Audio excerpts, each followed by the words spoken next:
दिया था, ए मेरे नाना के उम्मतियों, मेरा पैगाम ये नहीं है कि तुम मेरे मरने के बाद ढोल बजाना, बल्कि मेरा पैगाम ये है अल्लाह के लिए सजदा करना, मेरे नाना पर दुरूद पढ़ना, तुम्हारी बख्शिश के लिए मैं ही काफी हूं। ये पैगाम हमको दिया था, क्या यही पैगाम दिया था कि साहब ऐलान करना जायज है, दफ बजाना जायज है? ये पैगाम इमाम हुसैन ने दिया ही नहीं, ये पैगाम ज़ैनुल आबिदीन ने दिया ही नहीं।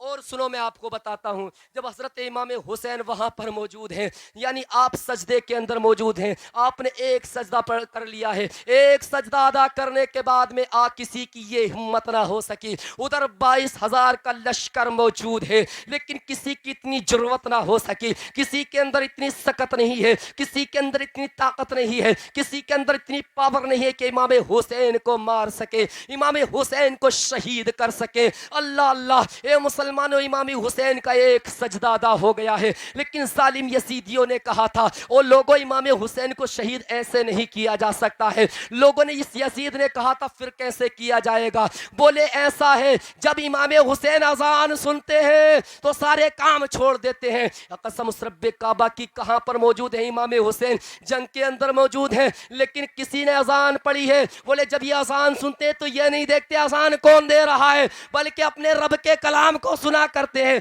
लेकिन वो मुसलमानों सुनो तो सही, हमारी गैरतें किधर चली गई हैं, हमारी शर्मो हया कहाँ चली गई है? अजान होती रहती है, हम फोनों पर बात करते रहते हैं, अजानें होती रहती है, हमारे हाथों में मोबाइल का रिमांड होता है, अजानें होती रहती है, हम इधर की गपशप में लगे रहते हैं। या हमारी घर की लेडीज से भी कम नहीं है कि इमाम हुसैन के चाहने वाले हो या नहीं हो, इमाम हुसैन ने अपनी जान की परवाह नहीं की है, इमाम हुसैन ने अपना कुछ भी ख्याल नहीं किया है, बल्कि जब अजान होना शुरू हो जाती है अपनी तलवार को जमी पर फेंक दिया है। नीचे जमी पर आने के बाद में सजदा रेज हो गए हैं। जैसे ही सजदे में इमाम हुसैन जाते हैं, इस सिमरे लईन ने यानी इमाम पाक की गर्दन पर खंजर रख दिया है। कसम से काबा की, जब ये खंजर रखा गया था, इमाम हुसैन को शहीद कर दिया गया था, ये जमी भी कांप रही थी, यह आसमां भी लरज रहा था। ए मुसलमानों, हमारे दिलों के अंदर कपकपाहट क्यों नहीं आ जाती है? हमारे दिल लरस क्यों नहीं जाते हैं? आज हमने सब कुछ यही सोच रखा है, जितनी मस्ती करना है यहां पर कर ली जाए, आखिरत में कुछ नहीं होने वाला है, कब्र में कुछ नहीं होने वाला है। ए मुसलमानों, नबी यानी हुजूर हजरत इमाम हुसैन के नाना ढोलवाज के कब्र में नहीं आएंगे, इमाम हुसैन के नाना ताशबाज की कब्र में नहीं आएंगे, इमाम हुसैन के नाना अपना चूल्हा जलाने वाले की कब्र में नहीं आएंगे, इमाम हुसैन के नाना जो है खिलाफे शरा काम करने वाले की कब्र में नहीं आएंगे, इमाम हुसैन के नाना यानी जो 5-5 अंगूठियां पहने लंबे लंबे बालों को रखे उसकी कब्र में नहीं आएंगे। फिर कहोगे मौलाना किसकी कब्र में आएंगे? तो लो सुनो, इमाम आजम का कौल सुनो, हुजूर हुजूर यानी जिसको हम पीरो मुर्शिद कहा करते हैं, हुजूर सैयदना गौसे आजम का कौल सुनो, हुजूर ख्वाजा गरीब नवाज का कौल सुनो, हजरत ख्वाजा मुइनुद्दीन का कौल सुनो, हजरत मदार पाक का कौल सुनो, हुजूर आला हजरत का कौल सुनो, कसम रब्बे काबा की हजरत अली की बात को सुनो, हजरत उमर की बात को सुनो, हजरत फारूक आजम की बात को सुनो, हजरत उस्मान गनी की बात को सुनो, अरे हजरत सिद्दीक अकबर की बात को सुनो। क्या वो मकाम तुम्हें याद नहीं है किस मकाम पर इन जालिमों ने मेरे नबी सल्लल्लाहु अलैहि वसल्लम के घर पर पहरा दिया है? ये जालिम वहां पर खड़े हुए हैं, कहां पर खड़े हुए? मेरे नबी के दरबार में खड़े हुए हैं। कसम रब्बे काबा की, मेरे नबी अपने घर से निकलने के बाद में गारे सौर की तरफ जाते हैं। हजरत अली हजरत इमाम हजरत सिद्दीक अकबर रज़ियल्लाहु ताला अन्हु ने अपने कांधों पर किसको बिठाया है? मेरे नबी को बिठाया है। बिठाने के बाद कहाँ जाते हैं? गारे सौर के अंदर जाते हैं। गारे हीरा के अंदर जाने के बाद में उस गार के अंदर गए और जाने के बाद में उस गार को साफ किया है, और साफ करने के बाद जहां जहां छेद हो रहे थे, जहां जहां सुराख हो रहे थे, अपने सर का अमामा उतारा है। उतारने के बाद उन सारे सुराखों को बंद कर दिया है, और सारे सुराखों को बंद करने के बाद में कहा था, ए हुजूर दोनों आलम के मालिक के मुख्तार, अब जो है ये यानी ये सारी जो है गार साफ हो चुकी है, आप तशरीफ ले आइए, इसी नक्शे को हम पलट कर रखते हैं। कसम रब्बे काबा की, अपने सीने में तुम्हें हजरत सिद्दीक अकबर की मोहब्बत को बसाना होगा। जब तुम्हारे सीने के अंदर सिद्दीक अकबर की मोहब्बत आ जाएगी, तुम्हारा सीना पाक हो जाएगा, तुम्हें बुलाना नहीं पड़ेगा, बल्कि सिद्दीक अकबर आवाज मारेंगे कि आका हुजूर दोनों आलम के मालिक व मुख्तार, मोमिन का सीना साफ है, आप तशरीफ ले आइए।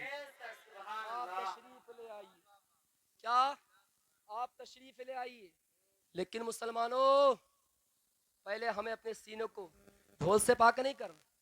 ढोल बजाकर सीने पाक नहीं होते, बल्कि सिद्दीक अकबर की मोहब्बत बसाने के बाद सीने पाक हुआ करते। उमर फारूक आजम रज़ी अल्लाह ताला अन्हु की सीरत पढ़ने के बाद सीने पाक हुआ करते हैं। उस्मान गनी की जिंदगी पढ़ने के बाद सीने पाक हुआ करते हैं। अरे मौला अली बाबे खैबर को उंगलियों पर जिन्होंने नचा दिया, उनकी हयाते तय्यबा पढ़ने के बाद मोमिन के सीने पाक हुआ करते, मोमिन के सीने पाक हुआ करते हैं।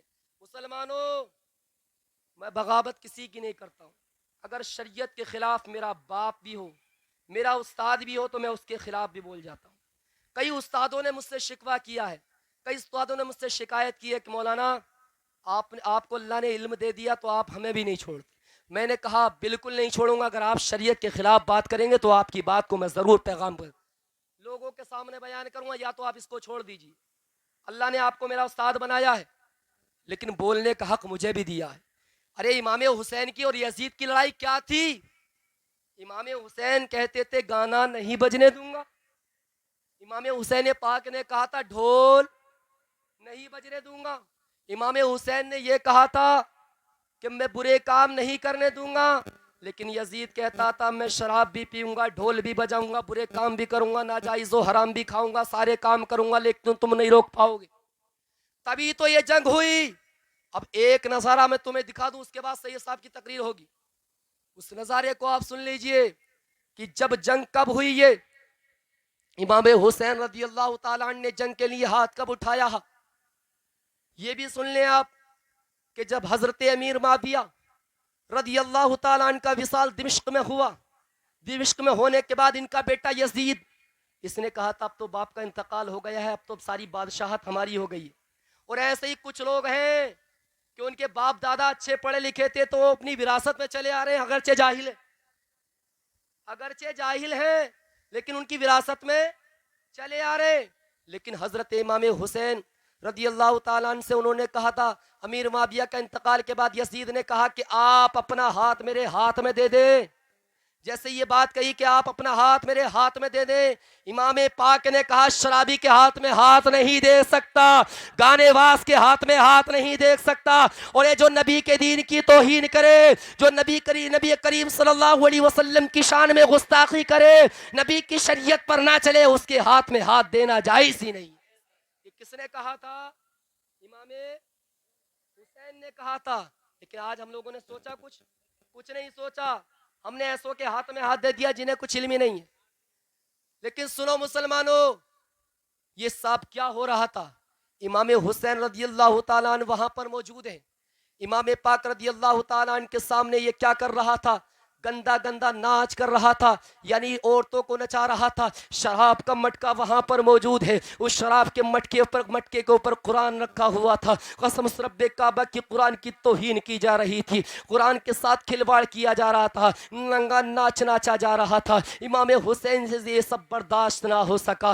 वो नंगी लेडी से बिल्कुल सतर नंगी थी। यह यजीद वहां पर बैठा हुआ था, शराब का मटका वहां पर रखा हुआ था। इनके जिस्म पर शराब डालने के बाद यजीद चाट रहा था। उसको चाटने के बाद ये अय्याशियों में मुब्तला हो गया था, कुरान के साथ बेहुरमती कर रही थी। बेहुरमती का आलम तो ये था कि शराब नोश औरतें, ये नंगी कुचैली औरतें अपने हाथों में कुरान ले ले करके नाच रही थी। इमाम हुसैन पाक रज़ी अल्लाह ताला अन्हु से ये सारी बात देखी ना गई। कसम उस रब्बे काबा की ये सब कुछ जब ना देखा गया, इमाम हुसैन ने कह दिया कि इमाम हुसैन, अरे नबी का नवासा, अरे अपनी गर्दन तो दे सकता है, लेकिन किसी फासिक के हाथ में हाथ नहीं दे सकता है। अगर तेरे अंदर दम है तो आजा मैदाने करबला में। तो मालूम ये हुआ इमाम हुसैन का नाम आज भी जिंदा है और यजीद आज भी मुर्दा है। यजीद आज भी मुर्दा है। तो मुसलमानों, अच्छे से समझो, दीन को समझने की कोशिश करो। बताने के लिए बहुत कुछ बाकी है, लेकिन अल्लाह ने अकल तुम्हें भी दी है। इस अकल से कुरान को समझो, मैं किसी की मुखालफत नहीं करता हूँ, लेकिन जो शरीयत के ख़िलाफ़ बोलता है मैं ज़रूर उसकी मुखालफत करता हूँ। अल्लाह ताला की बारगाह में तौबा करता हूँ कि मेरे बोलने में जो भी हुई गलत उसको माफ़ फरमाए खुदा की ज़ात। वमा अलैना इल्लल बलाग। अस्सलामु अलैकुम व रहमतुल्लाहि तआला व बरकातहू।